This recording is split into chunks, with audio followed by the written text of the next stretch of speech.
ಅದು ಇಲ್ಲ, ಇದು ಪ್ರಭುತ್ವ ಅಲ್ಲ, ಯಾರಾದರೂ ಮಾಡ್ಬೋದಲ್ಲ. ನಾವು ಅವರ ಮೇಲೆ ಆರೋಪಗಳ ಪಟ್ಟಿಯನ್ನು ಮಾಡಿದ್ದೇವೆ. ಸರಿ, ನಾವು ಮಾಡಿದ್ದು ತಪ್ಪಾಗಿದೆ, ನಾವು ಮಾಡಿದ್ದು ತಪ್ಪು ಅಂತ ಹೇಳಿ ಅಲ್ಲಿ ಚರ್ಚೆ ಮಾಡಿ, ಮಾತಾಡಿ. ಮಾತನಾಡುವ ಅಂತ ಯಾಕೆ ಮಾತಾಡುವುದಿಲ್ಲ, ಯಾಕೆ ಮಾತಾಡುವುದಿಲ್ಲ ಅಂತ. ಇದು ಉಂಟಲ್ಲ, ಧೈರ್ಯ ಬೇಕಾದ್ದು. ನೋಡಿ, ನೀವು ಭಗವದ್ಗೀತೆಯನ್ನು ಓದಿದ್ದರೆ ಗೊತ್ತಾಗ್ತದೆ. ಏನು ಅಂದರೆ, ಮನುಷ್ಯನಿಗೆ ಜ್ಞಾನ ಬೇಕು, ಜ್ಞಾನಯೋಗ, ಜ್ಞಾನ ಬೇಕು. ಆ ಜ್ಞಾನದ ಲಕ್ಷಣದಲ್ಲಿ ಮೊದಲಿದ್ದು ಯಾವುದು ಅಂದರೆ ಅಭಯಂ.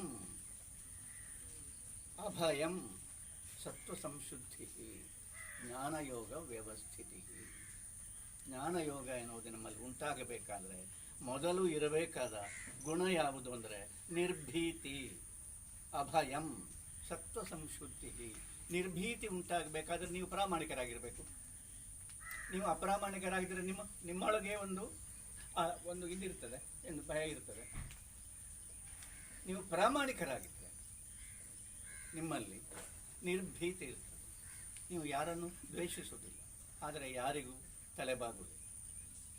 ಅನ್ಯಾಯಕ್ಕಂತೂ ತಲೆಬಾಗುವುದೇ ಇಲ್ಲ. ಇದನ್ನು ಜನರಲ್ಲಿ ಬೆಳೆಸುವುದು ನಿಜವಾದ ಧರ್ಮ. ಅದು ಬಿಟ್ಟು ಜನರಿಗೆ ಸ್ವಾಭಾವಿಕವಾಗಿ ಭಯಭೀತಿಗಳೆಲ್ಲ ಇದ್ದದ್ರಿಂದ ಅದನ್ನು ತಮ್ಮ ಸ್ವಾರ್ಥಕ್ಕೋಸ್ಕರ ಬಳಸಿಕೊಂಡು ಹೀಗೆಲ್ಲ ಉಂಟಲ್ಲ, ಇದು ಖಂಡನೀಯವಾದದ್ದು. ಅಷ್ಟೇ ನಾವು ಹೇಳುವುದು. ಇದು ತಪ್ಪು, ಇದು ಮಾಡ್ತಾ ಇರೋದು ತಪ್ಪು. ಜನರೂ ಕೂಡ ಹೆದರಬಾರದು. ಅಂದರೆ ನಾನು ಹೇಳಿದೆ, ಜನರು ಭಾರಿ ಭಾರಿ ಅವರನ್ನು ಹೇಳುದುಂಟಲ್ಲ, ಹಾಗೆ ಮಾಡಬಾರ್ದು. ಅವರ ಯಾರ ಕಾಲು ಹಿಡಿದು ನಾವು ದಾಸರುಗಳು, ಸಂತರು, ಮಹಾಂತರು ಎಲ್ಲ ಧಾರ್ಮಿಕರೇ. ಅವರೆಲ್ಲ ಎಂತ ಹೇಳಿದ್ದು? ಅವರೆಲ್ಲ ಎಂಥದ್ದು ಹೇಳಿದ್ರು?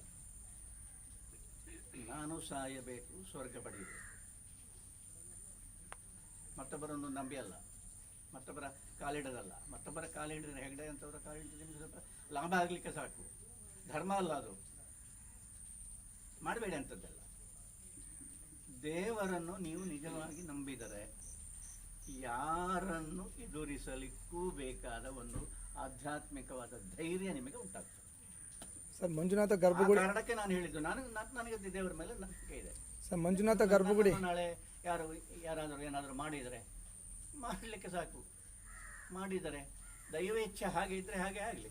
ಸರ್, ಈಗ ಧರ್ಮಸ್ಥಳ ಮಂಜುನಾಥ ಗರ್ಭಗುಡಿ 1 ಎಕರೆ 73 ಸೆಂಟ್ಸು ವೀರೇಂದ್ರ ಹೆಗಡೆ ಹೆಸರು ಪಾಣಿ ಬರ್ತಾ ಇದೆ. ಇದ್ರ ಬಗ್ಗೆ ಏನು ಸರ್?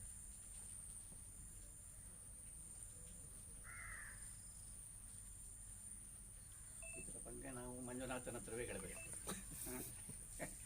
ನಿನಗೆ ಇರಲಿಕ್ಕೆ ಜಾಗ ಇಲ್ಲದೆ ಹಾಗೆ ಆಯ್ತಲ್ಲ, ನಿನಗೆ ಒಂದು ಇರಲಿಕ್ಕೆ ನೆಲೆ ಇಲ್ಲದೆ ಹಾಗೆ ಆಯ್ತಲ್ಲ, ಅಯ್ಯೋ ಪಾಪ. ಇದೆಂಥದ್ದು ಮತ್ತೆಂತ ಹೇಳಿ, ನಮ್ಮಲ್ಲಿ ಒಂದು ದೇವಸ್ಥಾನ, ಅದರಲ್ಲಿ ಒಂದು ಬ್ರಹ್ಮಕಲಶ ಎಲ್ಲ 12 ವರ್ಷಕ್ಕೆ 20 ವರ್ಷಕ್ಕೆಲ್ಲ ಅದೆಲ್ಲ ಆಗ್ತದೆ, ಸ್ವಾಭಾವಿಕವಾಗಿ ಆಗ್ತದೆ. ಅದೆಲ್ಲ ಧಾರ್ಮಿಕ ಕ್ರಿಯಾಕಲಾಪಗಳು. ಅದಕ್ಕೆ ಪ್ರಶ್ನೆ ಇಡ್ತಾರೆ, ಅದಕ್ಕೊಂದು ಪದ್ಧತಿ ಇದೆ, ಅಷ್ಟಮಂಗಲ ಪ್ರಶ್ನೆ ಇದೆಲ್ಲ ಇಡ್ತಾರೆ. ಅಷ್ಟಮಂಗಲ ಅಲ್ಲದ್ರೆ ಒಂದು ಚಿಕ್ಕ ಒಂದು ಮಂಗಲ ಪ್ರಶ್ನೆ ಇರ್ತಾರೆ. ಆ ಪ್ರಶ್ನೆ ಇರ್ತಾರೆ. ಆ ಪ್ರಶ್ನೆ ಹೇಳಲಿಕ್ಕೆ ಕೆಲವರೆಲ್ಲ ಜೋಯಿಸರಿದ್ದಾರೆ. ನನಗೆ ಯಾರ ಮೇಲೂ ನನಗೆ ಯಾವ ಆಕ್ಷೇಪವೂ ಇಲ್ಲ. ಅಲ್ಲಿ ನಡೆದ ಮಾತುಕತೆ ನಾನು ಇದ್ದೆ ಅಲ್ಲಿ, ಅದನ್ನು ನಾನು ಹೇಳ್ತಾ ಇರೋದು. ದೇವಸ್ಥಾನ ಅಂತ ಆದ ಕೂಡಲೇ ಅದು ಯಾರ ಜಾಗೆ ಅಂತ ಆಗ್ತದೆ. ಯಾರ ಜಾಗೆ, ಹಾಗೆ ಅವರು ಅದನ್ನು ದೇವರಿಗೆ ಬಿಟ್ಟು ಕೊಟ್ಟಿದ್ದಾರೆ. ದೇವರ ಹೆಸರಿನಲ್ಲಿ ಪಟ್ಟೆ ಉಂಟೋ ಅಲ್ಲ ವ್ಯಕ್ತಿಯ ಹೆಸರಿನಲ್ಲಿ ಉಂಟೋ ಅಂತ ಎಲ್ಲ ಅದೆಲ್ಲ ನಿಮಗೆ ಗೊತ್ತೇ ಇರ್ಬೋದು, ಎಲ್ಲರಿಗೂ ಗೊತ್ತಾಯ್ತು. ಸ್ವಲ್ಪ ಹೋಗಿ ಕೂತ್ಕೊಳ್ಳಿ, ಎಲ್ಲ ಗೊತ್ತಾಗ್ತದೆ. ಆಗ ನಾವು ದೇವರಿಗೆ ಬಿಟ್ಟು ಕೊಟ್ಟದ್ದು ಅಂತೇಳಿ ಒಬ್ಬರು ಹೇಳಿದ್ರು. ಅಲ್ಲಿಯ ಪಹಣಿಗೆ ಯಾರ ಹೆಸರು, ನಾವು ದೇವರಿಗೆ ಬಿಟ್ಟು ಕೊಟ್ಟದ್ದು. ಆಗ ಜೋಯಿಸರು ಹೇಳಿದರು, ಹೌದು, ಅದರ ಹಾಗೆ ಹೇಳಬಾರದು,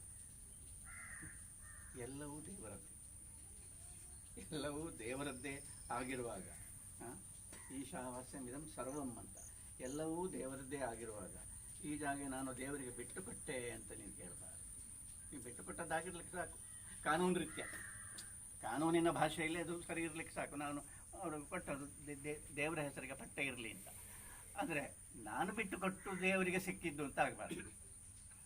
ಗೊತ್ತಾಯ್ತಲ್ಲ, ದೇವರು ನಿಮಗಿಂತ ದೊಡ್ಡವ ಎನ್ನುವುದು ಯಾವಾಗಲೂ ನಿಮ್ಮ ಮನಸ್ಸಿನಲ್ಲಿ ಇರಲಿ. ಇದೆಲ್ಲವೂ ದೇವರು ನಿಮಗೆ ಕೊಟ್ಟದ್ದು, ನೀವು ದೇವರಿಗೆ ಕೊಟ್ಟದ್ದಲ್ಲ.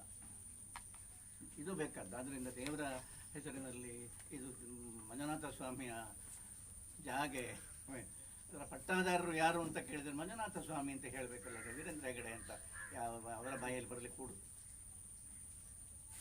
ಅದು ದೇವಮಾನವರಂತೂ ಹೇಳಬಾರ್ದು, ಖಂಡಿತ ಹೇಳಬಾರ್ದು. ಯಾರಾದರೂ ಅಂತ ಕೇಳಬೇಕು, ಯಾಕೆ ಹೀಗೆ ಮಾಡಿದ್ರು? ಪ್ರೀತಿಯಿಂದಲೇ ಯಾಕೆ ಹೀಗೆ ಮಾಡಿದ್ರು ಸ್ವಾಮಿ? ನೀವು ಎಷ್ಟು ಮೇಲೆ ಹೋಗ್ತಾ ಇದ್ದೀರಿ. ಯಾಕೆ ಅಂತ ಹೇಳಿದರೆ ಇಡೀ ಲೋಕ ನಿಮ್ಮನ್ನು ಹೇಳ್ತದೆ, ಇಷ್ಟು ಮಾಡಿಯು, ಇಷ್ಟೆಲ್ಲ ಮಾಡಿ ಹಾಗೆ ಹೇಳಿದ್ರು ಕುಮಾರರು. ಘಟ್ಟದ ಮೇಲಿನವರನ್ನು ಅವರ ಬ್ರೈನ್ ವಾಶ್ ಆಗಿದೆ. ಇಷ್ಟೆಲ್ಲ ಮಾಡಿಯೂ ನಿಮ್ಮನ್ನು ಹೊಗಳ್ತಾ ಇದ್ದಾರೆ.